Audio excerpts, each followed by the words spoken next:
everybody, thank you for being here today.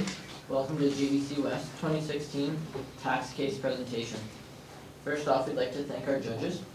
First off, we have Kristen Haig from Potash Corp, Ashley Lund from Golden Healthcare Management, Irina Kovrankov from the University of Regina, Dave Nielsen from Collins Barrow PQ LLP, and Jill Johnson from Camco. Competitors will have a maximum of 20 minutes to present. Immediately following the presentation, judges will have a total of 5 minutes to ask presenters questions. The volunteer timekeeper will show time cards at various intervals to indicate the remaining time, and will stop any speaker who goes over the maximum time limit. No questions, comments, cell phones, or picture taking will be permitted from the audience at any time. The audience will only be permitted to applaud following the question and answer period. The audience is banned from any material that bears the name or symbol of a competing university, and we ask that the audience exit the room immediately following the question and answer period. So, competitors, you may begin whenever you're ready. Good afternoon, Ms. Needham. Thank you for coming to our presentation today. We are Smart Safe Consultants. My name is Helen, and these are my colleagues, Dewey and Aaron.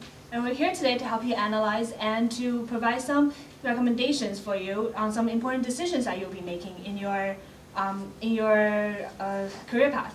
So you have indicated to us that you currently own a company called Energy.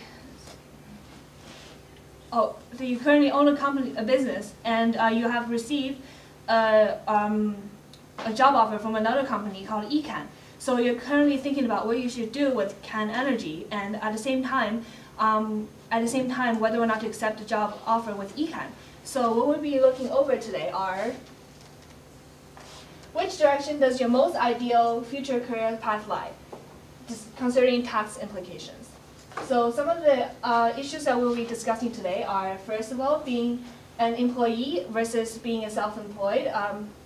What are the benefits to that? And also tax implications of accepting eCan's offer, and as well as strategic recommendation from us to you, and also the retirement planning that for you to also think about. So I will pass it to my colleague Dewey, who will talk about the benefits of being an employee to own your own business. Okay, thank you, Helen. Based on your previous conversation with my senior manager, you mentioned that the key concern for you right now is that how can you make the right choice to choose a great career, future great path. So based on your notes mentioned, right now currently you have two options available. The first option is that you still remain in your own companies, Can Energies, which in the tax terminology, that means you're being self-employed. And another option for you is that you accept the job offer from the eCan and being equity partners. In the tax perspective, that means you're being employed. So the most big question for you is that what are the various difference between staying as owner of Can Energy, which means you're being self-employed, or working as a partner with eCan, which means you're employed. So before we go through in detail of our recommendations, I want to first talk about some advantage and disadvantage of being self-employed and employed. By doing that, we hope we will give you broad pictures about your future career plannings in terms of the tax perspective. So first of all, I will talk about some tax issues about the self-employed versus the employed and the advantage and disadvantage. So first of all, if you accept offers, which means you're employed, your tax will be withheld by your employers at each pay period, which means that your tax will be paid strict by your employer in specific time areas, and you have no flexible time period to pay tax. And if you are self-employed, you will only require to pay tax at the end of the tax years, which means you will have more flexible. As the CRA regulations require that you can only you are okay to pay tax as long as before the tax year end. And the second part is that if you are self-employed, you will pay both employee and employer's Canadian pension plan and employment insurance, which means you will pay higher amount of this insurance amount compared with if you are only employed, which means you will only pay the employee part. And the last part of the tax issue is that if you're employed, you will have less tax-related deduction opportunities compared with your self-employed. For example, you will have deductions for the meal and entertainment for your client, which if you're employed, you can only be deducted as if you're a salesperson. But if you are self-employed, you can deduct it at 50%. So after talking about the tax issues, I will mention some of the non-tax issues. The first point is that if you are employed, you will sell the business because right now they have a conflict of interest between Can Energy and the ECANS. So if you want to get the job, you must leave Can Energy and contribute your most of the time in the ECANS. But if you remain at the Can Energies, the biggest problem for you is that you are faced expansion challenges. As you mentioned in the note, you will need around $250,000 to get these expansions work. And the second part is that if you are employed, you are working at more structured times. Based on the industries, you are regularly working at around 45 hours per week. But as you mentioned in note, as you are self-employed and you are facing the expansion challenge, chances are high that you are working more time, which you mentioned that you are working more than 17 hours per week, which means you will be you will have less of your personal life, and you will have as you mentioned, you're kind of exhausting about working that much time. And the third part is that if you get an offer from the ECAM, you will have a high salaries compared with your current salaries around $120,000.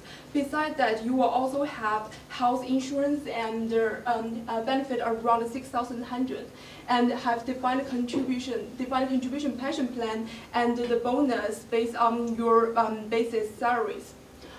And the last point about the benefit for being accepted for the offer is that if you're being employed in the ECAN, you will get a chance to tap into the larger project. As you mentioned right now, as you are self-employed within the business role, right now you only can tackle right now the project you can tackle is small to medium. So if you employed, you can broaden your experience and working at a large project, which is a dream for you. So based on the previous analysis, although both of the options have its advantage and disadvantage, but we still recommend you to be employed rather than remain at the Can Energies, as the interest and the benefits being employed in ECAN is mostly in line with your self-interest. Which means if you're employed in the ECAN, you will get high salaries and more organized working hours, which you really want. And the third part is that you are still working with the same industry, but have more big industry projects. And last but not least, you will no need to raise capital for expansions.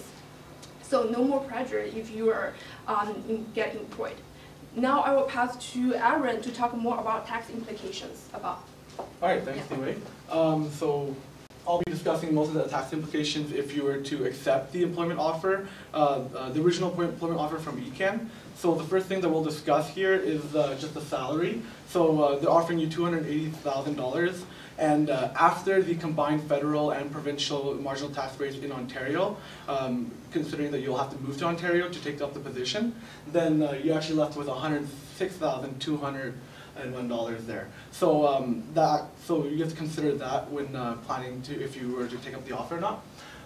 Regarding the health benefits, they offered you $6,000 as of right now, and depending if they were public or private benefits, then you can see that if they were public benefits, then they're not taxable, but then if they're private benefits, then they would have to be included into your income. The third benefit that was outlined was the pension plan that they offered you as well, and that was based on 5% of your base salary, and that pension plan, you'd have to the considerations there are in terms of how much you'd want to contribute to your retirement savings plan, because now you have a registered pension plan, then the deduction limit is going to have to be considered when contributing to your when doing your retirement planning. And then also we have traveling expenses, which if you were to take up the position, you'd have to travel to Western Canada some points of the position, and so those traveling expenses can actually be deducted, and some areas that you can negotiate may be a traveling allowance, and so if the allowance is appropriate, then the traveling expenses can be deducted. Also, you discussed with us regarding a home relocation loan that you may have to take out with your employer, with ECAN. So then regarding that, then depending on what the interest is on that loan, then there may be an imputed interest benefit involved there. So currently the prescribed rate is 1%, and if they were to give you an interest-free loan, then that 1%, that difference between the 1% and the 0%, you'd have to include that amount into your income because the CRA sees that as a taxable benefit there. So as my colleague Dway had talked about the benefits of being self-employed versus being employed by ECAN, and my colleague Aaron talking about the tax implications of working for ECAN. So it seems that what would be an ideal solution is to work for ECAN. However, let's look more deeply into the your interest, as well as ECAN's interest, to see if there's any possible other solutions to it. So for ECAN, what interests them is that they like to expand to Western Canada, which is they would like to gain clientele and expertise in Western Canada and have a presence in Western Canada. And also they would like to beat competition as a consulting firm. They would like to be leading in their industry and having a good competitive stance in their economic situation. And also they would like to hire talent to make things more efficiently, which is all three reasons for why they want to hire you.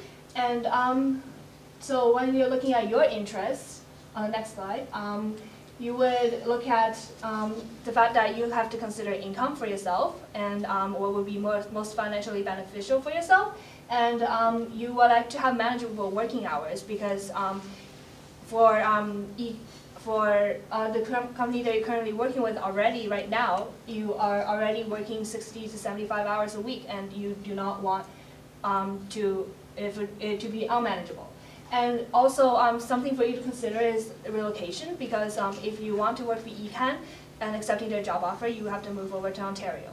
So yeah, our recommendation for you, based on analyzing these interests, is that something you can consider is to negotiate with ECAN to sell CAN energy to ECAN, so that you can think about and also work for them as well, so that you can gain profit both from the sale of the business and also work for have a job for yourself as well. And some benefits of doing that are, first of all, it's easier to work with a clientele that you are familiar with, and for ECAN to gain access to your clientele, it's a good, very good negotiation point for you to, in order for them to expand to Western Canada. And another point is that ECAN can tap into Western Canada markets, so that's something that ECAN is interested in. So it's a very good thing for you to go up to them and then talk about the possibility of this sale.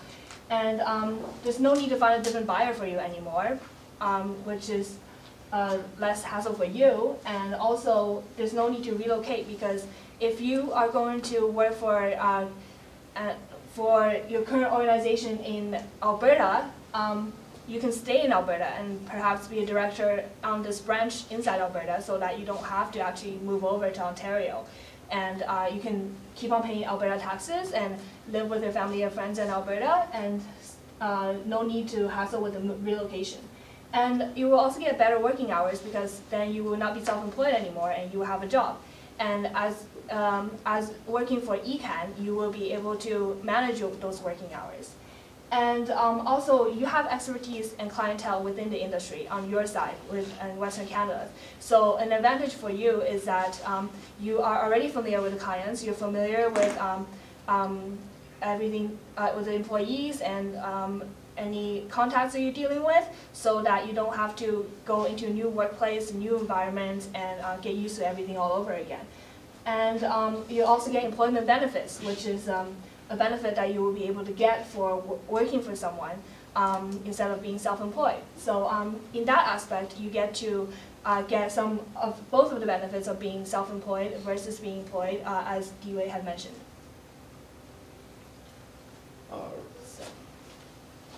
So how would you sell the business? Something for you to consider when you're selling the business is a lifetime capital gains deduction, which is you were considering to sell the business for $900,000. So if you sell it, and there's a deduction available for you for any tax person in a lifetime of being able to use $813,600.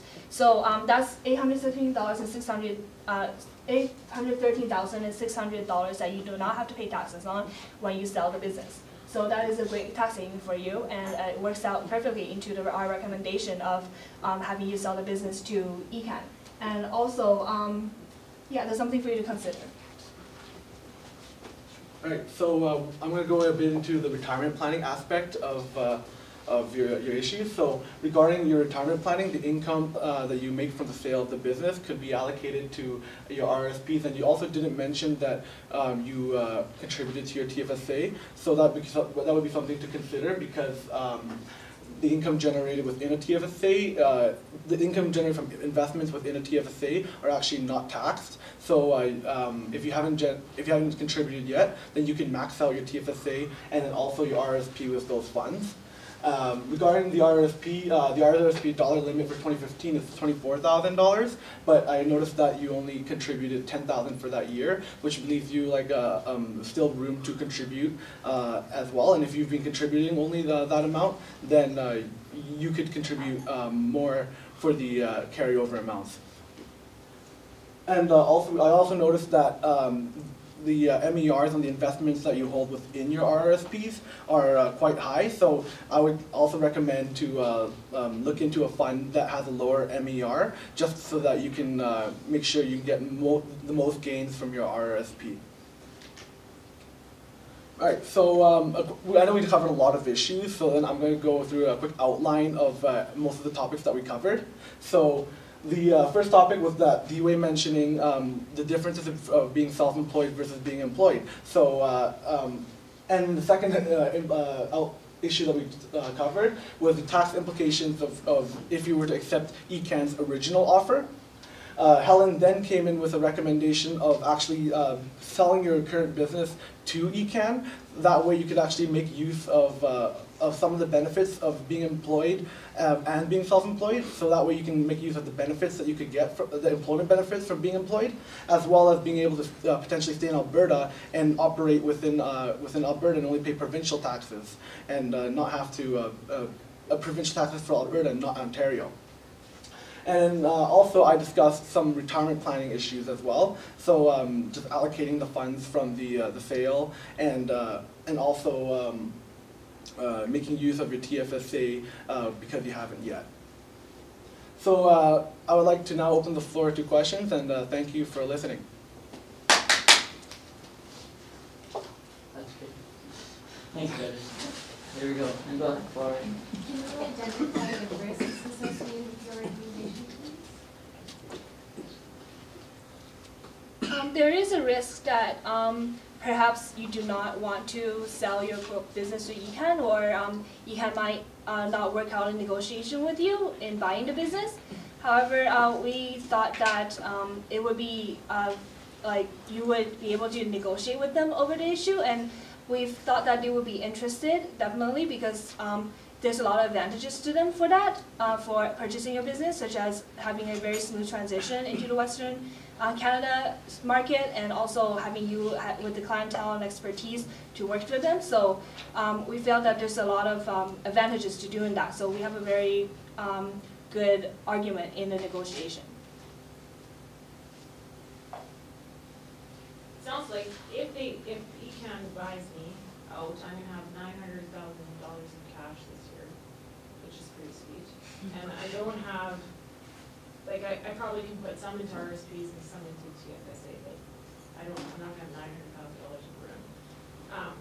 Is there some way that I should structure that to maybe not get all cash, or is there a tax deferral option, or is there something else I should be paying off? What we've also considered would be potentially something that's called an estate freeze, where you could like slowly pass on the business to usually it's generally more of an estate planning technique for family members, so that's why we didn't consider it. But then that would be something that you could make it outline in a contract to make sure, because maybe you don't know ECAN personally, so you might want to outline like the main risks there and make sure that you're protected there in a contract. But an estate freeze would be a way for you to slowly give up, transfer the business over to ECAN, so that you'll be able to not get all the funds in cash. So if you don't know what that is, it's pretty much locking in preferred shares that are the value of your current business. So that would be $900,000, and then ECAN can actually ECAN would be able to benefit from the growth of the transaction, while you would redeem frozen preferred shares little by little, and slowly get your income flowing in rather than just all cash at one point. Is there any benefit to paying off my personal debt, like, or is that a good plan to keep my personal debt? And Definitely you want to pay off your personal debt right off the bat as well. And why would I want to do that? Because the debt goes nowhere, especially regarding your investments. I mean, if you have a high interest rate on your debt, then rather than focusing on your investments, you want to make sure that the debt is cleared so that it doesn't take away from the gains on your investments. So I'm an entrepreneur. I've successfully established a business. I'm confident in my abilities. Why would and I get the capital gain exemption, but why wouldn't I want to just sort of take what I've accumulated and place my bet on this amalgamated company and try to say, they're saying they would only let me in after 7 years, so why don't I just say, well, look, we'll merge and I'll be a big player, a big percentage owner in this bigger thing. And like, what, is that something I should be considering? Maybe I could get 1,000% rate of return on my investment if I did that, if we're well run and we do well. Whereas RSPs, maybe I'll get 10, maybe I'll get minus 30%. That's definitely something you can consider. Rather than selling 100% of your company, then you can negotiate less control that they would have on your business. So maybe like 50% or something that aligns with your interests a little better. If you find that rather than giving up full control, you prefer to control more of your business.